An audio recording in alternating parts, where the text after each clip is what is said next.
The rhythmic, drip of a leaky pipe was just another Tuesday for Leo Maxwell. His calloused fingers, accustomed to rust and grime, probed the cold, damp wall of the apartment building's forgotten basement. Then, amidst the ancient plumbing, his hand brushed against something soft, yet unexpectedly solid, hidden in a crevice. Leo Maxwell moved through life like a well-oiled machine, pragmatic and solitary. His world was one of tangible problems and predictable solutions, of wrenches and copper fittings, not emotions. He was a man who fixed things, but never quite considered the broken pieces within himself. The absence of a father, a man he was told had died before his birth, was simply an accepted fact, a blank space in his personal blueprint, filled only by the quiet hum of his own resignation. Back in the dim corner where the pipe had wept, Leo returned, a strange pull guiding him. Carefully, he pried away the loose section of wall. Tucked deep within the cold, earthen cavity was a small, damp-stained bundle, wrapped in what looked like a faded linen cloth. He pulled it out, feeling its unexpected, almost reverent weight. It was old, certainly, forgotten for decades, but held a silent promise of something more than mere debris. Later that night, in the solitary glow of his living room lamp, Leo unwrapped the cloth. Inside lay a stack of yellowed envelopes, tied with a ribbon whose color had long faded to a whisper. Each envelope was adorned with the same elegant, looping handwriting, a script both unfamiliar and yet, in its delicate precision, strangely resonant.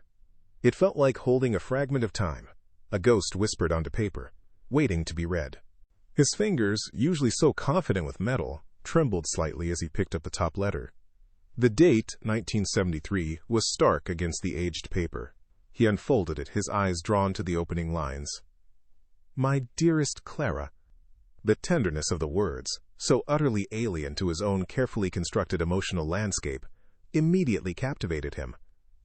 Who was Clara?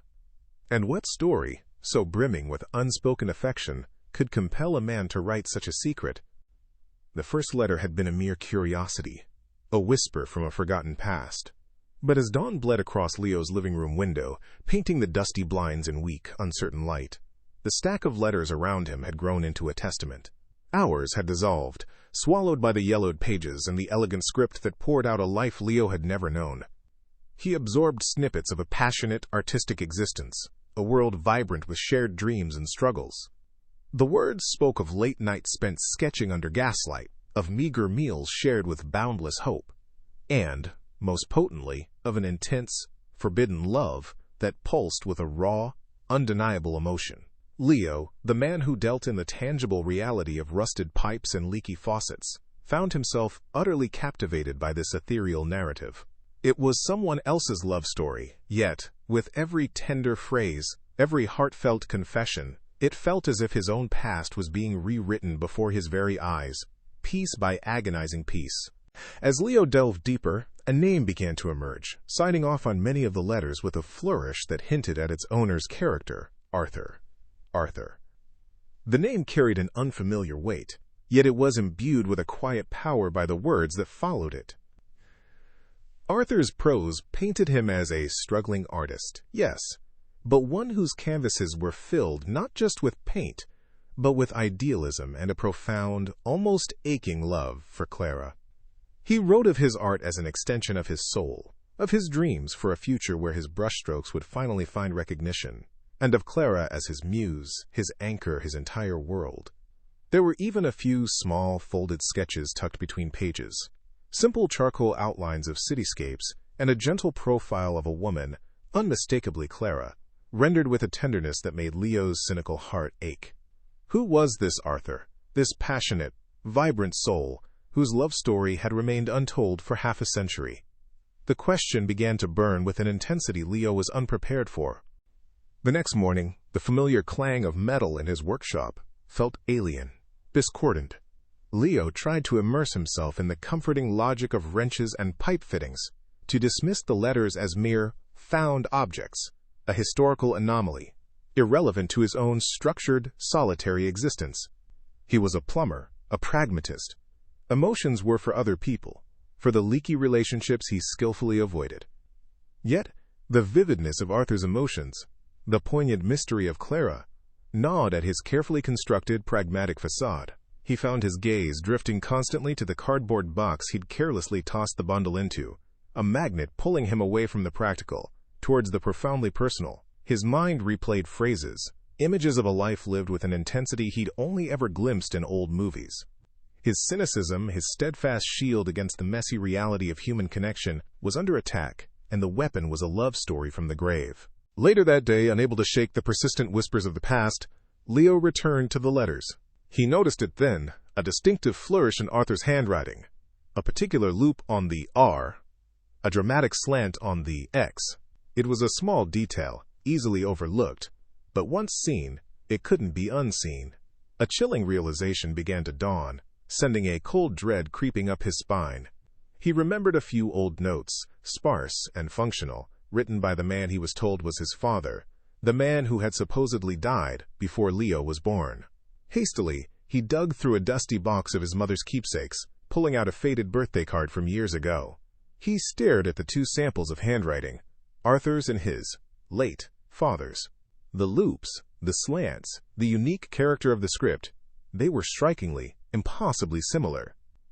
Disbelief warred with a dawning horror, a confusion so intense it made his hands tremble. The truth, when it finally crashed over him, was not a slow dawning but a physical blow.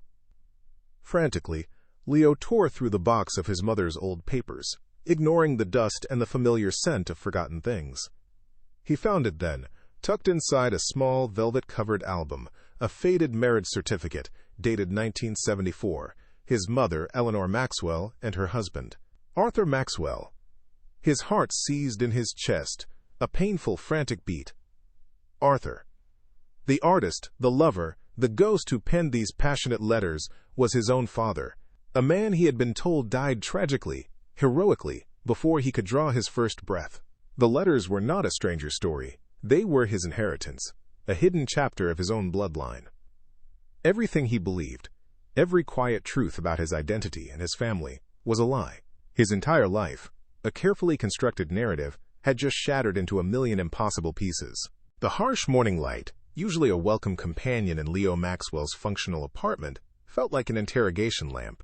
It illuminated the stack of yellowed letters on his coffee table, each page a testament to a life he was told never existed. How could the quiet, stoic woman he called mother, Eleanor Maxwell, with her meticulously ordered life and her carefully chosen words, have been so intimately entwined with the vibrant, passionate Arthur revealed in these brittle pages? The man who wrote with such raw emotion, whose soul bled onto the paper, seemed a phantom, utterly alien to the carefully constructed narrative of his own family.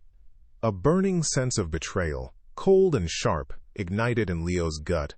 She lied to me. For my entire life she lied. This wasn't a misunderstanding, a forgotten detail. This was a deliberate concealment, a gaping wound in the very foundation of his identity. The letters, once a mere curiosity, were now damning evidence. Tangible proof of a deception that stretched across decades, silently twisting the truth of his past. He looked from a faded photograph of his mother, her smile tight and polite, to Arthur's looping script, the juxtaposition a stark, agonizing accusation. The cold fury propelled Leo into his kitchen, a space usually reserved for instant coffee and microwave meals, now transformed into a meticulous war room. He spread the letters across the worn countertop, a timeline of betrayal laid bare. With a red pen, he circled dates: October 1973, April 1974, January 1975.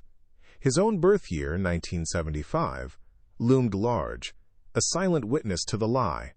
Arthur Maxwell, the man he was told died before he drew his first breath, was alive and pouring his heart onto paper long after Leo's conception, perhaps even after his birth. The chilling certainty settled deep within him. His mother hadn't just suffered a loss, she had orchestrated a cover-up. The narrative of his father's tragic, untimely demise before Leo's arrival was a carefully crafted fiction, designed to bury a truth too inconvenient, too scandalous for a family that valued appearances above all else.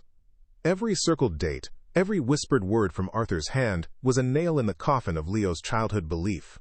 The weight of these unanswered questions, of a life stolen, became an unbearable burden. Later that night, the silence of his living room was thick with unspoken truths. Leo, driven by a relentless need to confirm the extent of the deception, sifted through the letters once more. His eyes, now accustomed to Arthur's elegant hand, paused on a particular passage in a letter dated August 1975, months after his own birth. The words leaped off the page, shattering any lingering doubt, any desperate hope for a misunderstanding. Asterisk. My dearest Clara, I long for the day I can see you again, to hold you, and to finally meet our little Lily. The world tilted. Zilly, a child. Arthur had a child with Clara. And that child was born after Leo. This wasn't just about his mother concealing Arthur's existence from him. It was about her concealing an entire other family. Arthur, his father, had a daughter, a little Lily, a life he had continued to live, to hope for, completely unknown to Leo. The devastation was profound, a sorrow for lost connections he hadn't even known to mourn. His hand trembled, brushing over the words, "Our little Lily," the ink, a permanent scar on the fabric of his life. This wasn't just a lie about his father, it was a lie about his family. The ghost of his father, a vague, tragic memory, had vanished, replaced by a man of flesh and blood, passion, and poetry. Leo now saw Arthur not as a distant, almost mythical figure, but as a complex soul with a rich inner life, full of love, art, and dreams. He pictured Arthur in that basement, writing these very letters by candlelight, his artist's hands smudged with paint, his heart aching for Clara and their child. The image was so vivid, so heartbreakingly real, that Leo felt a pang of longing, a yearning for a connection he had been denied. He had only known a carefully constructed narrative, a convenient fiction designed to maintain a facade. The true Arthur, the man who wrote these letters, was a stranger, yet he felt more like family than anyone Leo had ever known.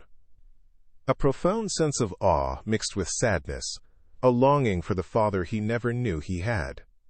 A quiet resolve began to harden within him. He would know this man. He would find Clara. As if the universe itself was conspiring to guide him, Leo found it nestled within the folds of the very last letter, a small, faded charcoal sketch. It was a portrait of a woman. Her hair, long and flowing, framed a face of gentle beauty, kind eyes, and a soft, knowing smile. There was an ethereal quality to her, a hint of artistic sensibility in her features. This was Clara, the Clara of Arthur's every tender word, the muse of his art, the mother of his little Lily. Her face, preserved in faded charcoal, was the tangible key, the missing piece to this decades-old deception. Leo felt a surge of hope, a powerful sense of purpose. He would find her. He had to. She held the answers not just to Arthur's story, but to his own. He would look into those kind eyes and finally understand the truth that had been hidden from him for so long. The air in Eleanor Maxwell's meticulously kept living room, usually as pristine and controlled as a museum exhibit, crackled with a tension thicker than the heavy velvet drapes. Early evening light, filtered through spotless windows, fell upon Leo, who stood before his mother like an accuser, the bundle of yellowed letters clutched in his hand. His voice, usually gruff and even, was tight with a suppressed fury that threatened to shatter his own composure. "Mother," he began, the word a strained accusation, "we need to talk about Arthur." Eleanor, who had been gracefully sipping tea from a delicate porcelain cup, froze. Her elegant hand, adorned with a single tasteful diamond, trembled. A fleeting pallor washed over her face, betraying a crack in her carefully constructed facade. A flicker of raw, primal fear. But just as quickly, the wall rebuilt itself, her eyes hardening, becoming unreadable. The truth, Leo knew, was an unwelcome guest in this house of secrets. Eleanor's voice, when it finally came, was a brittle whisper, then a forced, dismissive tone. "Arthur, Leo, darling, I don't know what foolishness you've stumbled upon now. That was a long time ago, a misunderstanding, a youthful indiscretion." She made a subtle, dismissive gesture towards the letters, as if they were nothing more than soiled rags. "Those are just old papers, probably some other man's story. Why on earth are you clinging to this nonsense? Discard them. Forget this foolishness. It has no bearing on our lives. Her hands, usually so steady, wrung together in her lap, a telltale sign of her internal turmoil. Her gaze darted around the room, settling anywhere but on Leo's face or on the damning evidence spread across the polished mahogany table. She was trying to control the narrative, to erase a past she found inconvenient, but Leo saw through the performance. But Eleanor's denial, rather than dissuading Leo, only hardened his resolve. Her fear was a palpable thing, a chilling, undeniable proof of the lies she had so meticulously maintained for decades. It wasn't just old papers, it was Kunbajan father, Kunbajan pieces. He looked at the letters, now no longer mere objects but fragments of a vibrant, stolen life. If his mother wouldn't tell him the truth, if she insisted on clinging to a carefully constructed illusion, then he would find the truth himself. He would piece together the fragments of Arthur's life, follow every faint clue, chase every whisper from the past. Back in his own apartment later that night, the silence was a stark contrast to his mother's evasions. Leo meticulously organized the letters, laying them out like a detective's roadmap, each word a breadcrumb, leading him deeper into the labyrinth of his family's hidden history. In the days that followed, a profound, chilling silence descended between Leo and Eleanor, thicker and more oppressive than any argument could have been. It was a silence that screamed of unspoken truths and unforgiven betrayals. Eleanor, retreating into the fortress of her elegant home, avoided his calls, her carefully curated life becoming a shield against the past. She saw him as a threat, a disruptor of her fragile peace. For Leo, the emotional distance was a heavy burden, a sorrowful testament to the cost of secrets. He had sought answers and, in doing so, had fractured the only family bond he had ever known. Yet the pain of the silence only fueled his quest, for he knew, with grim certainty, that the answers lay not within his mother's closed heart, but out in the world, waiting to be unearthed. With his mother's door effectively closed, Leo turned to the dusty, often frustrating world of public records. He spent hours hunched over microfiche readers in the local library, poring through yellowed newspaper archives and sifting through municipal records. His fingers, usually adept at fixing leaks, now painstakingly traced names in old city directories. Arthur Maxwell, Clara Jensen. The task was daunting, a slow, methodical grind against decades of forgotten history. He encountered numerous dead ends, endless names that led nowhere. But then, a tantalizing scrap, a mention of an art show, a partial address from a forgotten tax record. These small victories, these faint glimmers of information, were enough to fuel his persistence, a slow burn of hope in the frustrating darkness of the past. He was digging through history for his father, and every dead end only pushed him deeper. A chance encounter with an old man offers the first glimpse into his father's forgotten world. Weeks melted into a blur of dusty archives and dead-end internet searches for Leo. His mother's silence remained a brick wall, reinforcing his resolve to seek answers elsewhere. One of Arthur's letters, dated 1974, spoke of a small gallery where his early works were displayed, a place called the Bohemian Canvas. It was a long shot, a whisper from a bygone era, but it was all Leo had. He found the address tucked away in a forgotten corner of the city, a narrow storefront sandwiched between a modern vape shop and a boarded-up diner. The bell above the door jingled faintly as Leo stepped inside, the air thick with the scent of aged canvas and turpentine.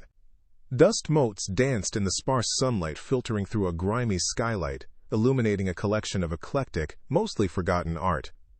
Behind a counter piled high with yellowed catalogs, an elderly man with wisps of white hair and kind, rheumy eyes looked up.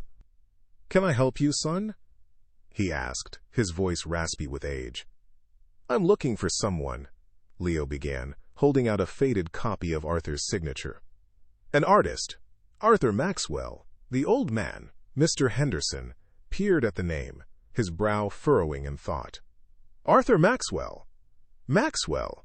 Ah, yes, a passionate young fellow, full of fire, that one. Painted with his soul." A spark of hope ignited in Leo's chest, a warmth he hadn't realized he was missing. The old gallery owner remembers Arthur's, lovely Clara, and their shared dreams. Mr. Henderson gestured for Leo to follow him into a cluttered back office, a labyrinth of stacked paintings and forgotten easels. He settled into a creaking chair, a wistful smile playing on his lips. Arthur, yes, he had such a way with color, and a heart just as vibrant. The old man's memories were like faded watercolors, but they painted a picture of a man Leo was desperate to know. He was always with a girl, a lovely thing named Clara. Bright eyes, quiet smile. She was his muse, you know. He painted her often. Said she saw the world the way he did, full of hidden beauty. Leo's breath hitched. Clara. The name from the letters, now given a face, a presence in his father's life. They lived nearby, I think, Mr. Henderson continued, tapping a gnarled finger on an old, brittle map tacked to the wall. A building full of dreamers, he called it. Young artists, poets, all trying to make their mark on the world. They were inseparable, Arthur and Clara. A love like that, you don't forget it. He pointed vaguely to a cluster of streets on the map, now a bustling, gentrified neighborhood, but once a haven for Arthur and Clara's shared dreams. Leo felt a profound connection, a bittersweet longing for a past he was only just discovering. He walks the same streets his father did, hoping to find a trace of a love story lost to time. Armed with this fragile lead, Leo spent the next afternoon walking the streets Mr. Henderson had indicated. The neighborhood had changed dramatically since the 1970s. Trendy cafes now occupied spaces that might once have been bohemian studios. Gleaming glass towers overshadowed the charming, if dilapidated, brick buildings of Arthur's era. Yet, as Leo walked, he tried to peel back the layers of time, to see the ghosts of a vibrant past. He imagined Arthur, paint-splattered and passionate, walking hand in hand with Clara, their laughter echoing down these very sidewalks. He saw the love story unfold in his mind's eye, a stark contrast to the sterile, emotionless narrative of his own childhood. Finally, he found it, an old apartment building, its brick facade recently sandblasted, its windows replaced, but the bones, the very structure, undeniably the same as one pictured in an old photograph Mr. Henderson had unearthed. It stood, a quiet sentinel, holding countless stories within its walls, including, perhaps, the missing chapters of Arthur and Clara's love. A wave of profound longing washed over Leo. He was walking in his father's footsteps, closer than he'd ever been to the truth. A forgotten detail in an old letter reveals the exact location of Clara, the woman who knew his father's deepest secrets. Back in his apartment, the weight of the day's discoveries settled upon Leo. He poured himself a glass of water, the silence of his home amplifying the frantic beat of his heart. He spread Arthur's letters across his kitchen table once more, rereading them with a new, ravenous intensity. Every word, every flourish of Arthur's hand, now felt imbued with a deeper meaning. He was searching for any stray detail, a clue that the old gallery owner couldn't provide. And then, he saw it, tucked away in a PS to a letter dated late 1975, a seemingly insignificant afterthought. Clara, my darling, your sister Margaret says her new place on Willow Creek Lane is coming along nicely. Perhaps we can visit soon? Willow Creek Lane. A specific address, a tangible thread in the tapestry of his father's lost life. It wasn't Clara's address directly, but it was a path to her. A direct link. The world seemed to hold its breath. This small, overlooked detail, buried for decades, was a beacon, a compass pointing straight to the woman who held the key to everything. The aha moment was electric, a jolt of pure, unadulterated hope. He has the address. The truth is just a doorstep away, but is he ready for what he'll find? Leo's hands trembled as he typed the address into his phone's GPS. Willow Creek Lane. A quiet, tree-lined street in a suburban neighborhood, far from the bustling art district of the 70s. A quick cross-reference with public records confirmed that a Margaret Jensen still lived there, and, more importantly, a Clara Jensen was listed at the very same address. It was almost too easy, too perfect. The long, winding road of his search had narrowed to a single doorstep. The weight of anticipation was immense, a physical presence in the small apartment. He was on the brink of meeting Clara, a woman who had loved his father, a woman who held the missing pieces of a life he never knew existed. What would she be like? Would she remember Arthur with the same vibrant passion? And what truths would she unveil about his own father, a man who, until now, had been a phantom? Leo looked out his window at the city lights, a vast, indifferent ocean. He had the address. The truth was just a doorstep away. But was he truly ready for the waves of revelation that were about to crash over him? The quiet suburban street hummed with the gentle drone of sprinklers and the distant laughter of children. For Leo Maxwell, however, the air thrummed with something far more profound, the silent, heavy weight of destiny.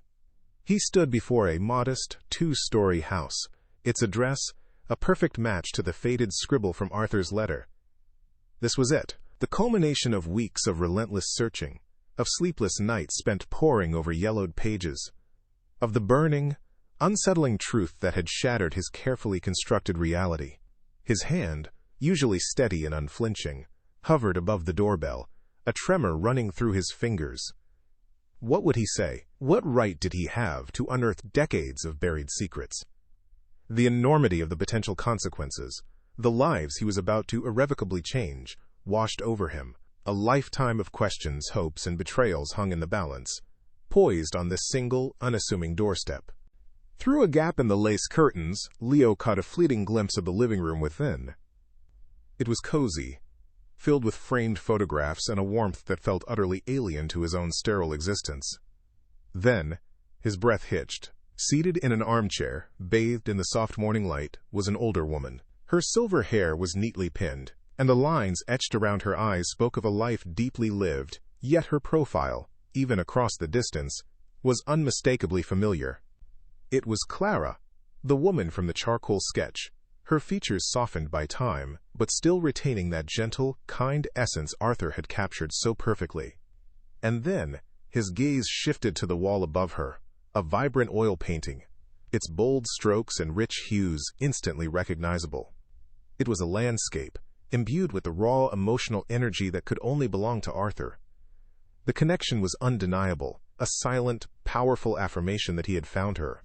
The pieces, scattered across 50 years, were finally clicking into place. The sight of Clara, a living echo of the past, solidified Leo's resolve even as it intensified the maelstrom of questions swirling within him.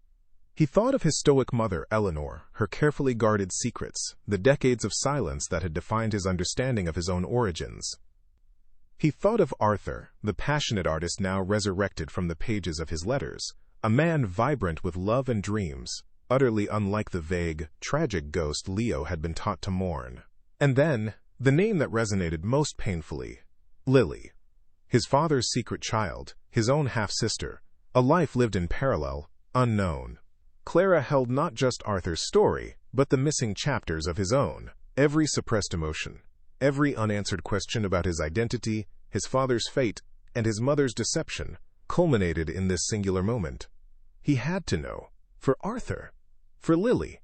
For himself. With a deep, shaky breath, Leo raised his hand and pressed the doorbell. The chime, unexpectedly melodic, echoed in the quiet morning. Moments later, the door creaked open. Clara stood there. Her eyes, the same warm brown as in the sketch, now wary and questioning. She was smaller than he imagined, her frame delicate, but there was an unmistakable strength in her gaze. Leo's voice, usually gruff and steady, felt thick with emotion, a knot forming in his throat. "Ms. Jensen?" he began, his voice barely a whisper. "My name is Leo Maxwell. I think I have something that belongs to you." He held out the worn, ribbon-bound bundle of letters, the tangible proof of a past she thought long buried. Clara's eyes, initially confused, widened as they landed on the yellowed envelopes. The faded ribbon, the familiar, elegant script of Arthur's hand. Clara's hand, trembling slightly, reached out, not quite touching the letters, but hovering as if afraid they might vanish. Recognition, a profound, soul-deep understanding dawned in her eyes. The wary questioning melted away, replaced by a flood of emotion that blurred her vision. A soft gasp escaped her lips, a sound of profound sadness and impossible hope. The weight of 50 years, of unspoken words and unfulfilled dreams, hung in the air between them. Without a single word, she stepped back, the gesture an unspoken invitation, a silent plea for the truth. Leo, his heart hammering against his ribs, stepped across the threshold, entering not just Clara's home, but the very heart of his father's past, ready for the full story to finally unfold. The letters, silent witnesses, were finally home. Clara's living room, a haven of worn books and vibrant, slightly faded watercolors, wrapped Leo in a warmth he hadn't realized he craved. The air hummed with unspoken stories. She sat opposite him, Arthur's letters, the very bundle that had upended Leo's world, now cradled in her trembling hands. Her fingers, delicate with age, traced the familiar looping script on the topmost envelope. A single tear, then another, tracked paths through the fine lines on her cheek, yet her eyes held a profound, almost ethereal luminescence. She didn't weep with despair, but with a bittersweet tenderness, as if communing with a ghost she'd held close for half a century. "Arthur," she breathed, the name a sacred whisper, full of an undimmed love that defied time and distance. He always saw the world in colors no one else could. Even in his words, you can feel the brushstrokes. She looked up at Leo, her gaze softening. He was like that, always painting, always dreaming, always loving, with an intensity that could burn a hole right through you. Leo, usually so guarded, found himself utterly disarmed, absorbing her every word, every nuance of her gaze.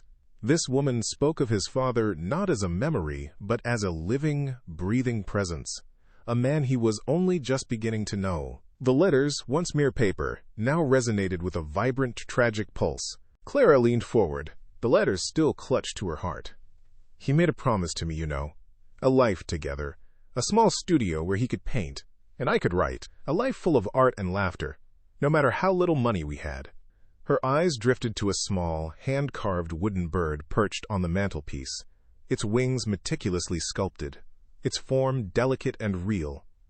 "He gave me this. Said it was a symbol of our freedom, our flight from the expectations of the world."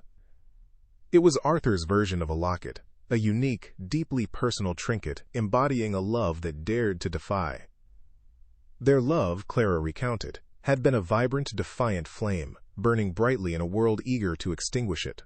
But the flame, however brilliant, was no match for the suffocating weight of societal pressures. Eleanor's family, a monolith of old money and rigid expectations, had deemed Arthur, the penniless artist, utterly unsuitable. He was a stain on their pristine reputation, a scandalous affair that threatened to unravel generations of carefully constructed appearances. The love that should have been a foundation became a fracture, destined to be pulled apart by forces far grander and crueler than two young hearts could ever withstand. Clara's voice, though still soft, now carried a sharp edge of lingering pain. "They came for him, not with violence, not directly, but with a cold, calculated cruelty that was far more effective." She spoke of hushed threats, of Arthur's gallery connections mysteriously vanishing, of veiled warnings about Clara's own well-being if he didn't disappear. Eleanor's family, using their vast influence, had systematically dismantled Arthur's life, making it impossible for him to stay. He was made to believe that Clara, overwhelmed by their impossible situation, had abandoned him, a lie designed to break his spirit and ensure his permanent departure. "He wrote these letters," Clara explained, gesturing to the bundle, her eyes brimming with fresh tears, "as a desperate act, a way to hold on to his love, to keep a piece of me alive in his heart, hoping one day somehow he would find me again." But the world, manipulated by Eleanor's family, conspired against them.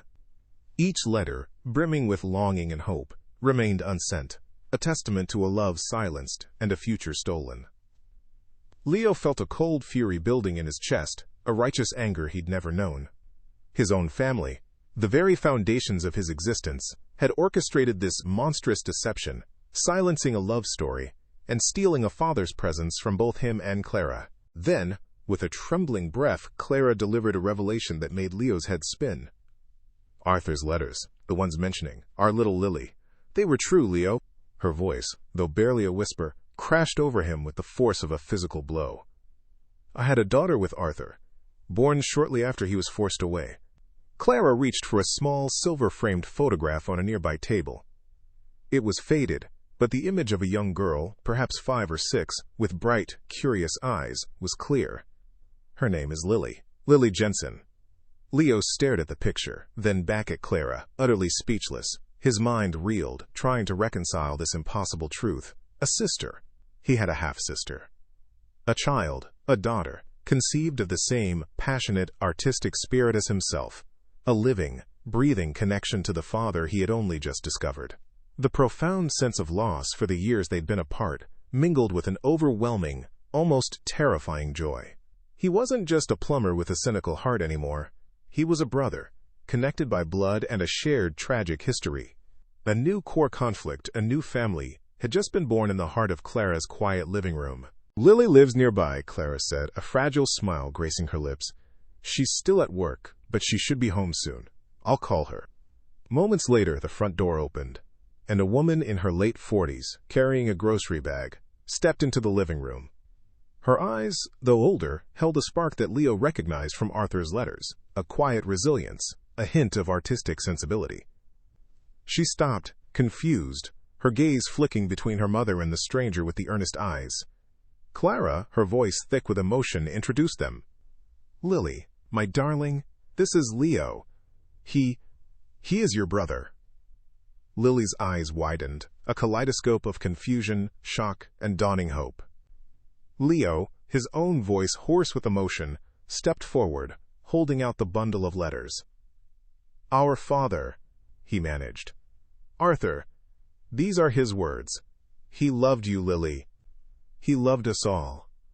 In that instant, a dam broke. Lily dropped her bag, tears streaming down her face. She looked at Leo, then at Clara, and then, with a choked sob, she moved forward, embracing Leo. It was an embrace that spanned decades, healed old wounds, and forged an instant, powerful bond. A tableau of newfound family, three hearts united by a love that had defied time and deceit, now stood in Clara's living room, ready to rewrite their past and embrace a future they never dared to dream of. Clara's living room, a haven of rediscovered truth, now buzzed with the stark reality of the past. Leo, Lily, and Clara sat, the letters spread between them like ancient relics, each word a chisel chipping away at the foundation of Leo's life.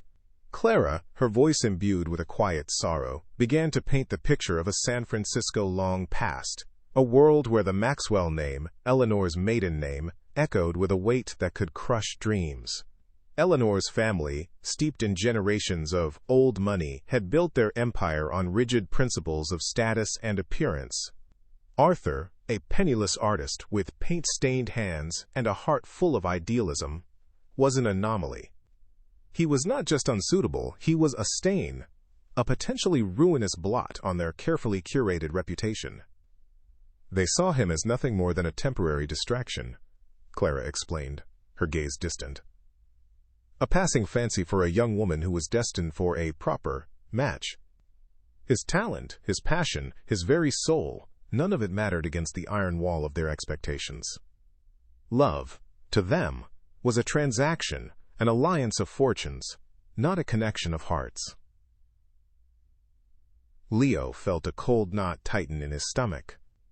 His mother, Eleanor, had been raised in a gilded cage of her own, where reputation was currency, and love an expendable luxury. His father, Arthur, had been the price. But Arthur, Clara recounted, was no stranger to a fight. His spirit, as vibrant as the canvases he dreamed of filling, refused to be extinguished quietly. Clara's voice, now tinged with a fierce admiration, described Arthur's valiant, desperate struggle against a force far greater than himself. He had tried to reason, to plead, to defy the powerful patriarchs of Eleanor's family. He had faced down their veiled threats with the raw courage of a man who loved fiercely, refusing to believe that money and status could truly sever the threads of the heart. He tried to find work, to prove himself worthy, to build a life for Clara and their unborn child. But the Maxwells were relentless. Business connections dried up, gallery doors mysteriously closed, and whispers of his unsuitability followed him like a shadow. He was systematically dismantled, his artistic dreams suffocated under the weight of their influence, his hope eroded by their insidious pressure. Clara remembered him leaving their tiny apartment one day, his shoulders slumped, his eyes haunted, a man defeated not by lack of love, but by lack of power.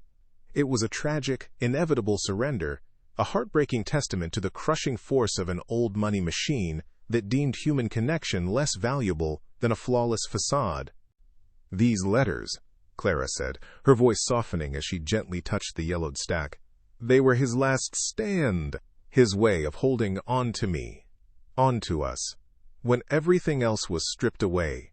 She explained that Arthur had entrusted them to a mutual friend, a kind, quiet man who worked at the apartment building, with a desperate hope that one day, when the storm had passed, they might find their way to her. He couldn't send them then. The Maxwells were too powerful, too watchful. Any contact could have put Clara or their child at risk. The letters were a secret promise, a hidden beacon of love, meant to bridge a chasm of forced separation. He wrote of his longing, his fears, his undying devotion, pouring his soul onto the page, hoping that somehow the universe would conspire to deliver his heart's truth. For decades, they lay dormant, a silent testimony to a love that refused to die, a father's last, desperate message, finally delivered after decades of waiting. Leo looked at the letters, no longer just paper, but sacred relics, imbued with the very essence of his father's enduring spirit. The air in Clara's living room, once heavy with the weight of individual sorrow, now vibrated with a shared purpose. Leo, Clara, and Lily, a family newly forged in the crucible of revelation, looked at each other, their eyes reflecting a unified resolve. They had all been shaped by Eleanor's deception, by the hidden machinations of a past they never knew existed. Leo's cynicism, Clara's quiet grief, Lily's dawning confusion, all coalesced into a singular, undeniable truth. Eleanor Maxwell had orchestrated a lie that had fractured lives for half a century.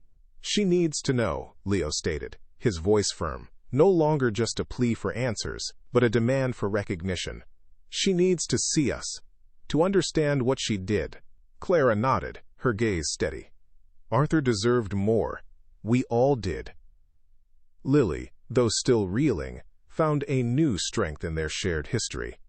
Together, they would confront the architect of their broken past, not with anger alone, but with the undeniable weight of a truth that had finally found its voice. Hands clasped, a symbol of their new, unbreakable bond, they prepared for the journey that would rewrite their future. The drive to Eleanor Maxwell's imposing, elegant home was steeped in a silence more profound than any conversation. Leo gripped the steering wheel, his knuckles white, a storm of emotions raging within him, anger at his mother's deceit, sorrow for the father he never knew, and a burgeoning sense of hope for the family he was about to reclaim. Beside him, Clara sat stoically, her gaze fixed on the passing scenery, her own heart a battleground of resurrected love and lingering pain. For decades, she had carried the ghost of Arthur's love. Now, she was carrying the living proof of his legacy. In the back, Lily was a study in stunned contemplation, the weight of her newfound parentage settling upon her. She had lived her entire life with an unknown father, and now, not only did she have a name, but a half-brother. The grand, imposing facade of Eleanor's house loomed in the distance, a monument to the very societal pressures that had shattered their lives. This was no ordinary family visit. This was a reckoning, a confrontation with a past that demanded to be seen, to be heard, to finally be healed. The silence was deafening, each unspoken thought a tremor before the earthquake. The grand oak door of Eleanor Maxwell's elegant home swung inward, not with the customary precision of an invited guest, but with the quiet, unannounced presence of a past long buried. Eleanor, poised in her impeccably tailored silk robe, her silver hair a perfect coif, had been expecting a florist delivery perhaps. Instead, her stormy eyes widened, her composed features freezing as she took in the trio on her threshold. Leo stood firm, the bundle of letters a silent accusation in his hand. Beside him, Clara, her expression a mix of sorrow and unwavering resolve, held Lily's hand. In that instant, Eleanor didn't just see her son and two strangers. She saw the living, breathing ghosts of a life she had meticulously erased, a truth she had buried beneath layers of societal expectation and carefully curated silence. Her initial shock quickly hardened into an icy composure, a familiar shield snapping into place against the onslaught of her history. The past had walked through her door, a living testament to the truth she buried for decades. The sterile silence of Eleanor's living room, usually a fortress of her controlled world, fractured under the weight of their combined presence. Leo stepped forward, his voice tight with years of unasked questions, laying the yellowed letters on a polished mahogany table. "These are from Arthur, Mother," he stated, his gaze unflinching. "Your husband, my father." Clara's voice, though soft, resonated with the quiet strength of decades of unspoken grief. She recounted their vibrant love, the dreams of a life together, the cruel, orchestrated separation. "He loved me, Eleanor," Clara whispered, her eyes filled with the enduring pain of a promise broken by force. "He loved our daughter." Lily, standing beside her mother, was the undeniable proof, a living echo of Arthur's passion and Clara's heartbreak. Eleanor's carefully constructed world, built on a foundation of lies and omissions, began to crumble, each word a hammer blow against its fragile edifice. Her face contorted, the mask of composure slipping, revealing the raw, wounded woman beneath. The unburied truth finally shattered Eleanor's perfect world, forcing her to face the consequences of her past. A choked sob escaped Eleanor's lips, shattering her icy veneer entirely. She sank onto a plush armchair, her elegant posture collapsing, her face buried in trembling hands. It was impossible," she whispered, her voice raw, stripped bare of its former authority. "My family, they were powerful. They saw Arthur as a threat, a stain on our name, a penniless artist with grand ideas and no prospects. They told me he would ruin me, ruin our future." Tears streamed down her face, carving paths through the mask of a lifetime. "They forced him away. They made me believe he had abandoned me, abandoned us. They said it was for the best, that the child would be better off without scandal." Her eyes, now red and swollen, met Leo's, then Clara's, then Lily's, filled with a profound, soul-deep regret. "I was so young, so afraid. They made the choices for me, and I let them. I buried the truth, buried my heart, and lived with the ghost of what could have been for decades." She finally confessed, revealing the agonizing choices that forced her to bury her heart and her family. The silence that followed Eleanor's tearful confession was thick with the weight of shared grief and a dawning, fragile understanding. Leo looked at his mother, seeing not just the deceiver but the scared girl she had once been, trapped by the iron grip of her family's expectations. The anger, though still a dull ache, began to recede, replaced by a quiet empathy. "It was a terrible choice," Leo said, his voice softer now, "but it doesn't have to define us forever." Clara, too, felt a release. The bitterness she had carried for so long began to dissolve. She reached out, her hand gently touching Eleanor's. "Arthur never forgot you, Eleanor," she said, her voice filled with a surprising grace. "He loved you until the end." In that moment, a tentative bridge formed between them, built on the shared foundation of Arthur's enduring love. The new family, fragmented and broken, began to tentatively forge new bonds, united by a love that defied time. Weeks later, the scent of fresh coffee and Clara's homemade apple pie filled her cozy living room. The family, now whole, gathered around a worn wooden table. Eleanor, softer, more present than Leo had ever known her, laughed at one of Lily's stories. Arthur's paintings, once hidden, now adorned Clara's walls, vibrant testaments to his life and love. Leo, looking at his mother, his half-sister, and Clara, realized his true inheritance was not the mundane world of pipes and repairs, but this profound, messy, beautiful connection. It was the inheritance of the heart,